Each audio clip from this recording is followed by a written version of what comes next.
This channel does not promote any violent, harmful, or illegal activities. All content provided by this channel is meant for an educational purpose only.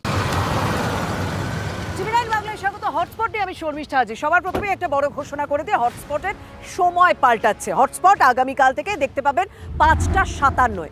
হটস্পটের সময় পাল্টালেও চরিত্র কিন্তু পাল্টাচ্ছে না, বরং বলা যেতে পারে ব্যাপ্তি বড় হচ্ছে। কারণ হটস্পট এবার থেকে একটা বিষয়ের উপর নয়, একাধিক বিষয়, মানে একাধিক হটস্পটে আপনাদের নিয়ে যাব। তাই আজকে বরং সেখান থেকে একটু শুরু করা যাক, মানে তার ট্রেলারটা আজকেই একটু দিই। আজকে একাধিক খবর দেখাবো। বালি চুরি, লোহা চুরি, রাজ্যের শাসক দলে তৃণমূল আসার পর আমরা রেশন দুর্নীতিতে চাল গম চুরির ছবিও দেখিয়েছি। এই চুরির খবর তো থাকছেই, তার পাশাপাশি এটাও দেখাবো যে রাজনীতিতে পালা বদল বা রাজনীতিতে নবীন প্রবীণ দ্বন্দ্ব কি আবারও প্রকাশ্যে চলে আসছে। চলুন সমস্ত খবরে নিয়ে যাই, তবে সবার প্রথমে হটস্পট নামখানা মুড়িগঙ্গা। বেরোনো যাক।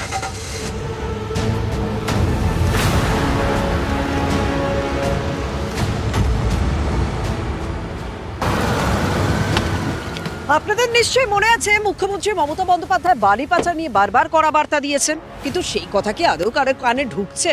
কেন কথা বলছি বলুন তো? দিনের আলোয় একেবারে নামখানা মুড়িগঙ্গা নদী থেকে বালি পাচার হয়ে যাচ্ছে, কাউকে কোনো ভয় ডর নেই। কেন কেন এই ঘটনা ঘটছে চলুন তো। দিনের আলোয় গাড়ি আসছে মুড়িগঙ্গার পারে, সাদা বালি তাতে বোঝাই হচ্ছে, তারপর সবার চোখের সামনে দিয়ে তা বাজারে চলে যাচ্ছে বিক্রির জন্য। কাউকে কোনো ভয় নেই, এই প্রশ্ন তো করাই হয়, কিন্তু আমরা প্রশ্ন করেছিলাম পঞ্চায়েত সমিতির সভাপতির কাছে। তিনি যা উত্তরটা দিলেন তা কিন্তু আমাদের অনেকেরই জানা। শুনুন তার বক্তব্যটা। এ বিষয়ে আমাদের কাছে কোনো তথ্য নেই। লোকালি যাদের বালি আমাদের যেটা কাটা হয় সেটা হচ্ছে কাকদ্বীপের লট 8-এ গভর্নমেন্টকে রেভিনিউ দিয়ে। এখনো পর্যন্ত এই বিষয়ে মানে আমাদের কাছে কেউ অভিযোগও করেনি, কিংবা ওই যে বালিটা কাটা হচ্ছে সেক্ষেত্রে মানে আমাদের কাছে কোনো তথ্য নেই। তো আপনারা যখন বললেন অবশ্যই জিনিসটা আমরা খতিয়ে দেব।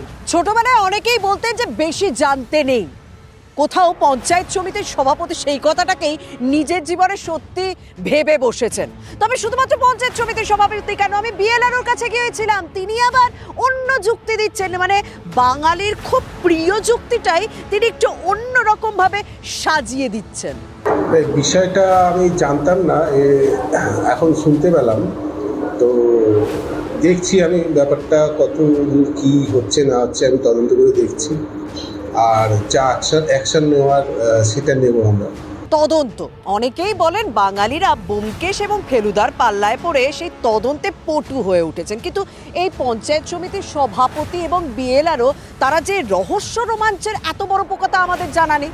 আমরা খালি ভাই একটাই কথা জানি, মুখ্যমন্ত্রীর কড়া বার্তা, যিনি সবাইকে অ্যাক্টিভ হয়ে কাজ করার কথা বলছেন, কিন্তু এই নামখানার কর্তা ব্যক্তিরা, নামজাদা কর্তা ব্যক্তিরা কতটা অ্যাক্টিভ হতে পারবেন সেটা কিন্তু প্রশ্নের মুখে। যা যা সিস্টেম আছে সব কিছু আমরা করব, যাতে আগামী দিন যেন সকলেই মনে রাখে যে স্থানীয় সম্পদ লুট করা যাবে না। বালি প্রাকৃতিক সম্পদ, রাজ্যের সম্পদ, মাটি রাজ্যের সম্পদ। অনেকেই বলতে পারেন এই আমনে বালি চুরি আবার নতুন কি? হ্যাঁ সত্যি নতুন কি, এরকম তো ঘটনা অহরহ ঘটে চলেছে, কিন্তু এই আমনে লোহা চুরিরও ঘটনা, লোহাও চুরি হয়ে যাচ্ছে। Bankura, hotspot number 2 Bankura.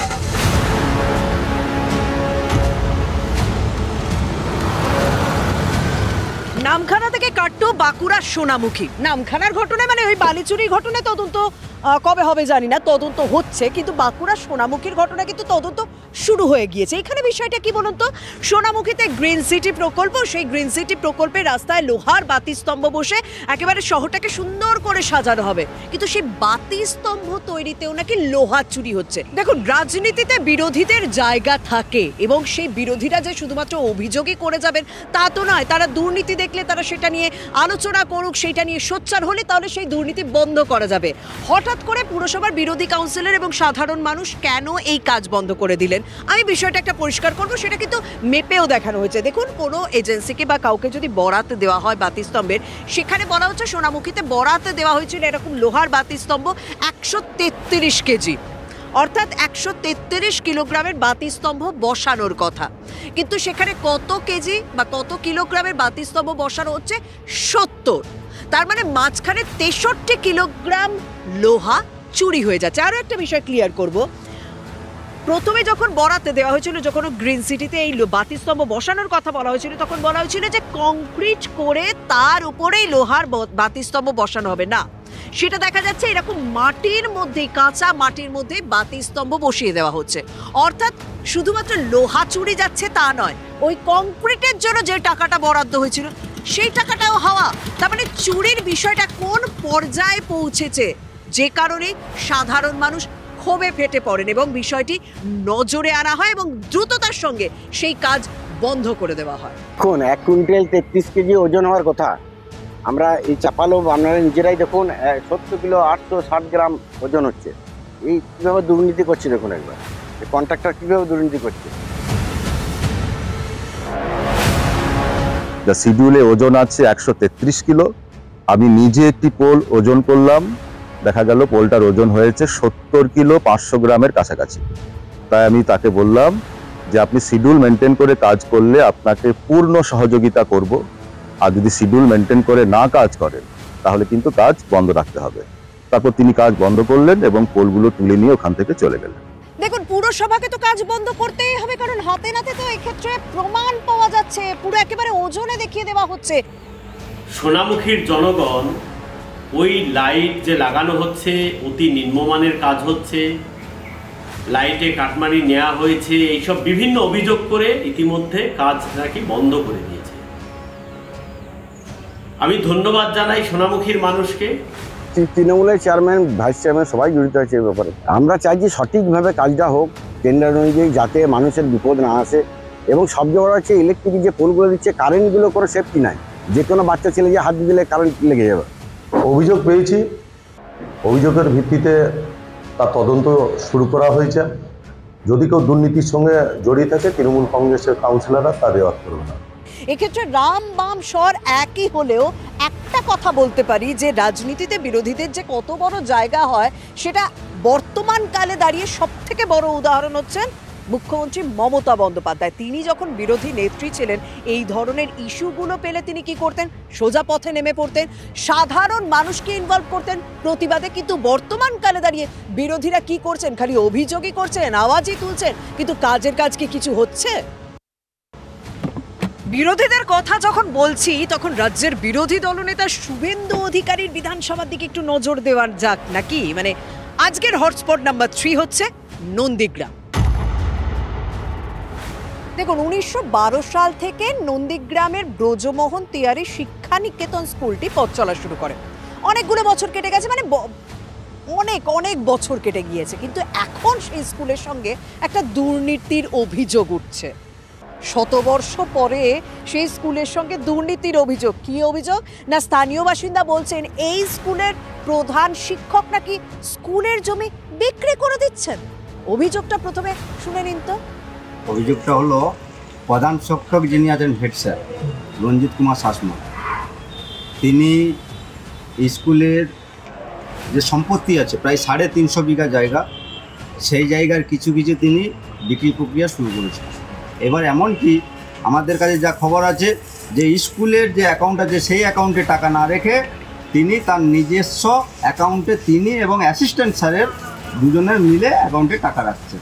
দেখুন, স্কুলের জমি, সরকারি জমি প্রধান শিক্ষক নিজে থেকে বিক্রি করে দিচ্ছেন, কেউ কিচ্ছু জানে না, স্কুলের কেউ জানে না, সরকার কিছু জানে না। এটা কখনো হতে পারে?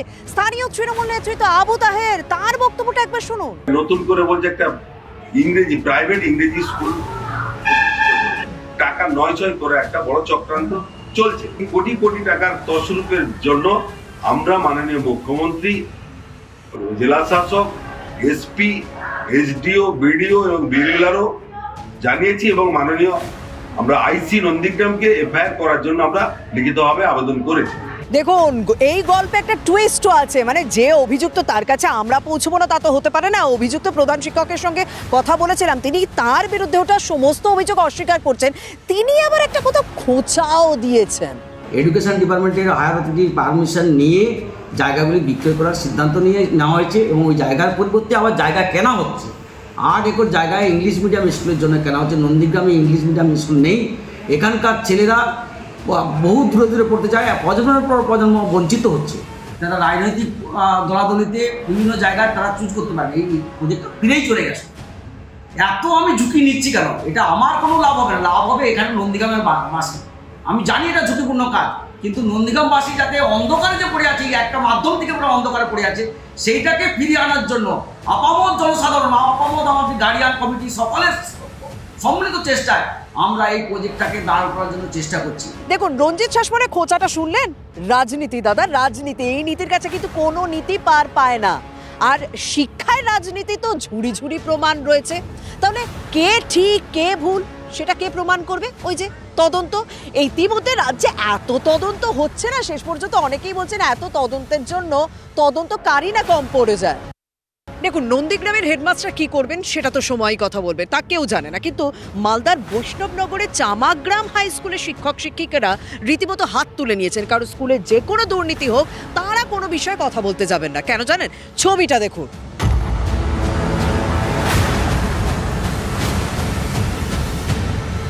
দেখুন, ভালো করে ছবিটা দেখুন। একদল ছাত্র টিচার্স রুমে ঢুকে শিক্ষকদেরই পেটাচ্ছে, সঙ্গে কিছু বহিরাগতও রয়েছে। কারণ পরীক্ষা শুরুর আগে টুকলি আটকাতে পড়ুয়াদের তল্লাশি করা হয়েছিল। তারপর এইটা, উচ্চ মাধ্যমিক পরীক্ষা দিতে এসে শিক্ষক শিক্ষিকাদেরই উত্তম মধ্যম দিল এই পড়ুয়ারা। ওই যে ওরা ফিক্সিং করতে দিবে না, ওরা নকল করবে, এটাই ওদের দাবি। কিন্তু সবাই আমরা অ্যাফেক্টেড হয়েছি, কিন্তু এরকম একটা সিচুয়েশন আমরা সবাই ভয়ঙ্করভাবে আতঙ্কিত। নেক্সট টাইম ফ্রিস্কিং আমরা দায়িত্ব নিতে পারছি না। মধ্যশিক্ষা পর্ষদ সেটা ব্যবস্থা করুক, বা পুলিশ প্রশাসন যারা নেবেন দায়িত্ব, আমরা সেই দায়িত্বটা নিয়ে মার খেতে চাইছি না।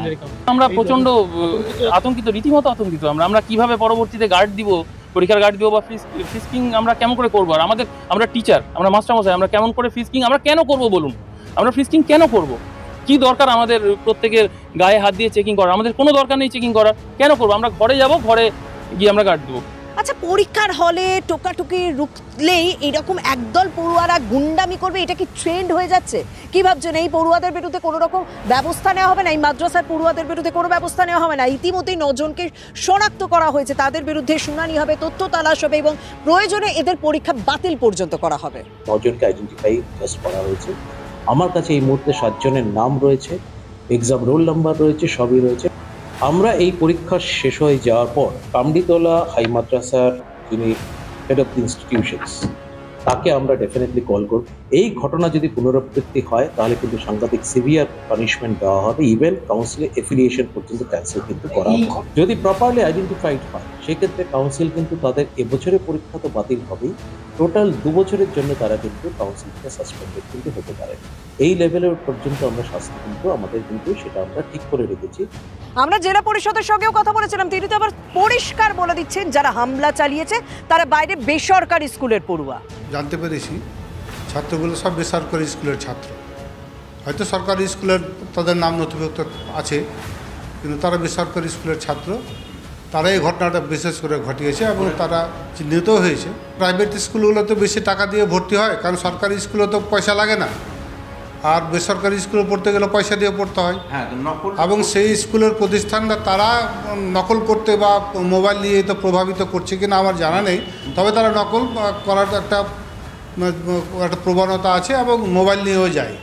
দেখুন, যেতে যেতে এবার একটুখানি রাজনীতির খবর দেওয়া যাক, কারণ ভুতুরে ভোটার ধরতে সেদিন তৃণমূল নেত্রী মমতা বন্দ্যোপাধ্যায় কোর কমিটি গঠন করে দিলেন এবং সেই কোর কমিটির জেলা নেতৃত্বকে নিয়ে যে প্রথম বৈঠক, সেই বৈঠকে আজকে আমরা দেখলাম তৃণমূলের সর্বভারতীয় সাধারণ সম্পাদক অভিষেক বন্দ্যোপাধ্যায় তিনি উপস্থিত থাকলেন না। সুব্রত বক্সির নেতৃত্বে বৈঠক হলো। হ্যাঁ, অভিষেক বন্দ্যোপাধ্যায় তিনি কিন্তু বৈঠক করবেন, ভার্চুয়ালি বৈঠক করবেন 15 তারিখ। আচ্ছা, এই নিয়ে অনেকে রাজনীতির গন্ধ পাচ্ছেন, অনেকে অনেক কিছুর গন্ধ পাচ্ছে, কিন্তু আমি কিছু বলবো না। আমি তো আসল ফ্যাক্ট তুলে ধরি আপনাদের কাছে। ফ্যাক্টটা দেখুন, রাজনীতির লোকেরা রাজনীতির বক্তব্যই দেবেন। যাই হোক, আজ এখানেই শেষ করে, যেতে যেতে রাজনীতির খবর দেখুন, এবং আমি এখানেই শেষ করে একটা কথা আপনাদেরকে মনে করিয়ে দিই, আগামীকাল থেকে হটস্পট কিন্তু বিকেল 5টা 57 থাকছে।